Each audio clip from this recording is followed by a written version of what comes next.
Nous étions dans le dernier épisode avec un changement de style. Littérature plus sapientielle, nous disions.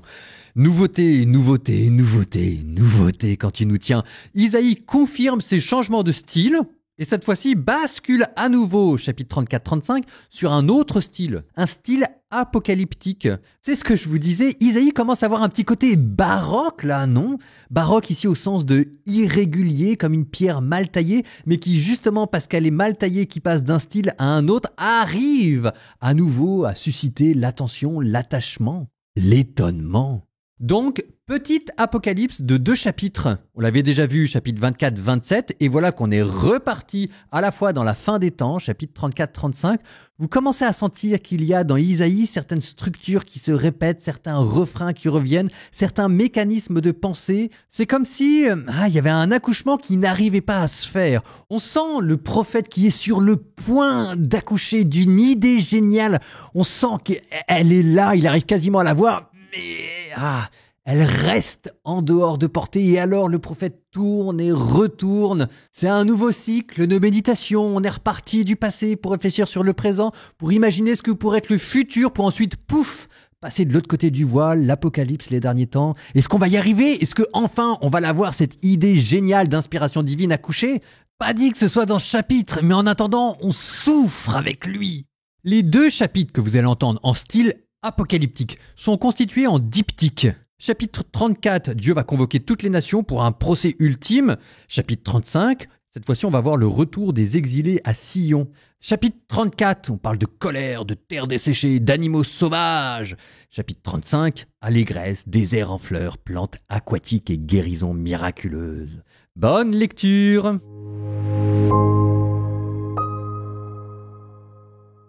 Approchez, nations, pour entendre. Peuple, soyez attentifs. Que la terre entende avec sa richesse et le monde avec tout ce qu'il produit. Car le Seigneur s'irrite contre toutes les nations, il est en fureur contre toute leur armée, il les a voués à l'anathème et les a livrés au carnage. Leurs morts sont abandonnés sur le sol, de leurs cadavres monte une puanteur, les montagnes ruissellent de leur sang, toute l'armée des cieux se liquéfie, les cieux s'enroulent comme un livre, toute leur armée se flétrit comme se flétrissent les feuilles de la vigne ou les fruits avortés du figuier, car mon épée apparaît dans les cieux. Et voici qu'elle descend sur Édom, sur le peuple que j'ai condamné à l'anathème. L'épée du Seigneur est pleine de sang, elle est gluante de graisse, du sang des agneaux et des boucs, de la graisse des rognons de bélier. C'est un sacrifice pour le Seigneur à Bosra, un grand carnage au pays d'Édom. Avec eux tombent des buffles, des taureaux, des bœufs. Leur terre s'enivre de sang et leur poussière est gluante de graisse. C'est pour le Seigneur un jour de vengeance, l'année des représailles pour la cause de Sion. Les torrents d'Édom se changent en goudron, sa poussière en soufre, et sa terre devient du goudron brûlant qui ne s'éteindra ni de jour ni de nuit. Sa fumée montera sans fin pour toutes les générations. Édom sera un désert où plus personne jamais ne passera. La hulotte et le hérisson vont l'occuper, la chouette et le cordeau y demeurer. Le Seigneur tendra sur Édom cordeaux et fils à plomb pour en faire un chaos. Ces notables n'y seront plus pour proclamer la royauté. Tous ces princes auront disparu. Dans ces citadelles pousseront des épines, dans ces forteresses orties et chardons. Ce sera le séjour des chacals, la pâture des autruches. Les chats sauvages y côtoieront les hyènes, et les boucs s'appelleront l'un l'autre. C'est là que le démon de la nuit se tapira pour y prendre son repos, là que le serpent nichera et pondra, qu'il fera éclore et protégera de son ombre. Là aussi se rassembleront les vautours, l'un avec l'autre. Cherchez dans le livre du Seigneur Élysée. Aucun d'entre eux ne manque, pas un n'aura à chercher l'autre, car c'est la bouche du Seigneur qui ordonne et son souffle qui les rassemble.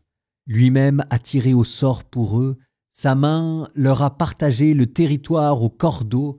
Pour toujours ils la posséderont, ils y demeureront de générations en générations. Le désert est la terre de la soif, qu'ils se réjouissent. Le pays aride qu'il exulte et fleurisse comme la rose, qu'il se couvre de fleurs des champs, qu'il exulte et crie de joie. La gloire du Liban lui est donnée, la splendeur du Carmel et du Saron. On verra la gloire du Seigneur, la splendeur de notre Dieu. Fortifiez les mains défaillantes, affermissez les genoux qui fléchissent. Dites aux gens qui s'affolent, soyez forts, ne craignez pas. Voici votre Dieu. C'est la vengeance qui vient, la revanche de Dieu. Il vient lui-même et va vous sauver.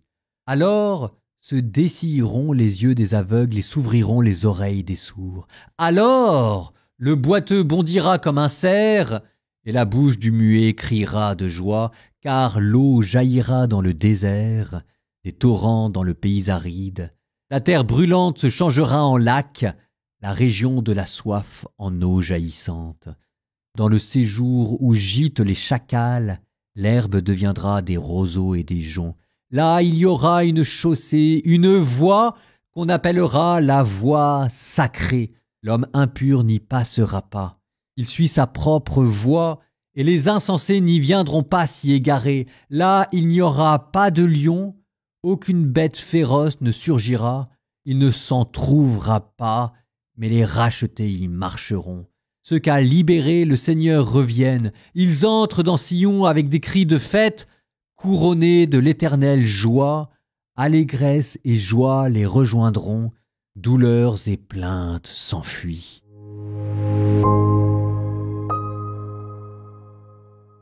Reprenons. Apocalypse. Vous allez me dire, c'est pas la première fois qu'on en entend une.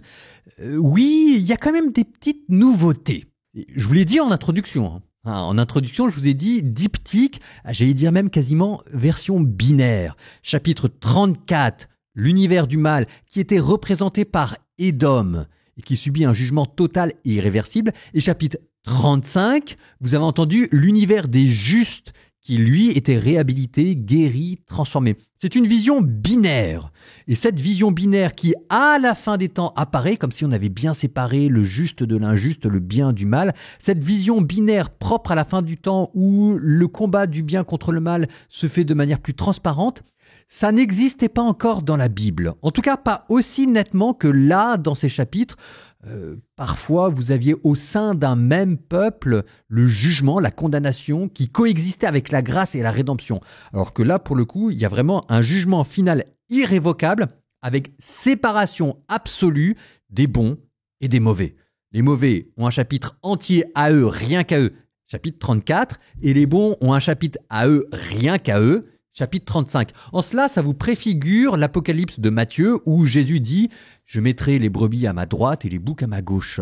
Alors maintenant, toujours pour reprendre des choses que vous aviez déjà vues, dans le style apocalyptique, vous avez le thème de la création, décréation, recréation, que l'on retrouve ici, dans cela rien de nouveau, Isaïe 34, les montagnes qui fondent, les cieux qui se roulent comme un parchemin, c'est très beau ça, le pays qui devient stérile, Isaïe 35, le désert qui refleurit, les sources qui jaillissent, on retrouve ce qu'on appelle une cosmogonie inversée. La cosmogonie, c'est l'origine du monde, et ici en fait on est à la fin des temps.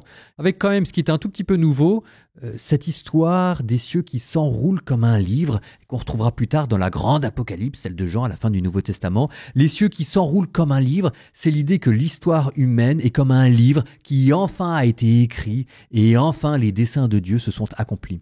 Ça, c'est peut-être pas nouveau, mais quand même, la beauté de cette poésie fait que on le retrouve comme si c'était nouveau à chaque fois. Par contre, alors pour le coup, vraiment nouveau, et vous serez content, c'est l'apparition d'un chemin sacré.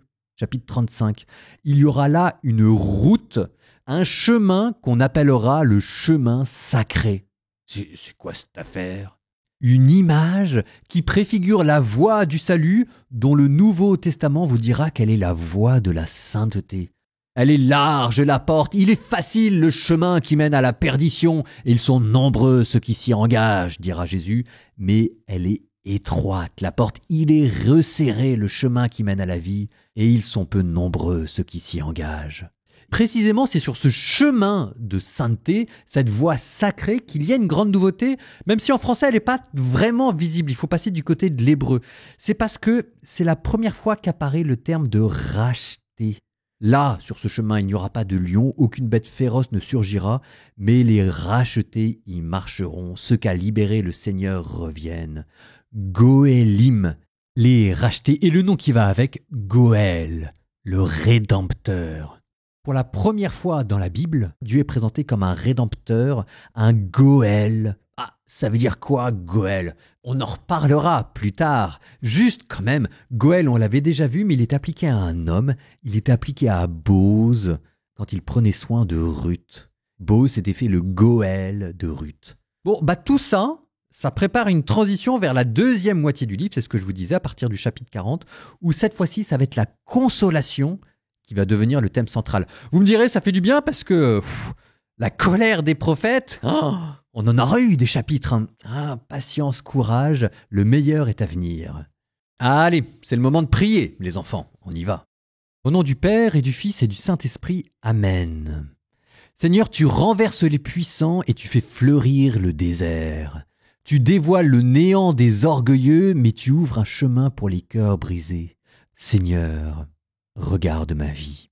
Quand je suis orgueilleux, rabaisse-moi. Quand des orgueilleux se dressent contre moi, protège-moi. Seigneur, quand j'ai le cœur brisé, ouvre un chemin pour moi. Seigneur, quand la violence se répand comme une plaie, quand l'injustice n'arrête pas de durer dans ma vie et que je la subis, Seigneur, annonce pour moi un jour où le mal que l'on me fait sera jugé, un jour où les terres stériles, toutes ces zones d'ombre dans ma vie qui ne portent pas du fruit parce que je subis l'injustice, un jour ces terres seront guéries. Seigneur, fais de moi un pèlerin sur cette voie sacrée, sur cette voie que foulent les rachetés, là où les aveugles voient, où les muets chantent, et où mes peurs s'évanouiront pour la joie éternelle. Amen.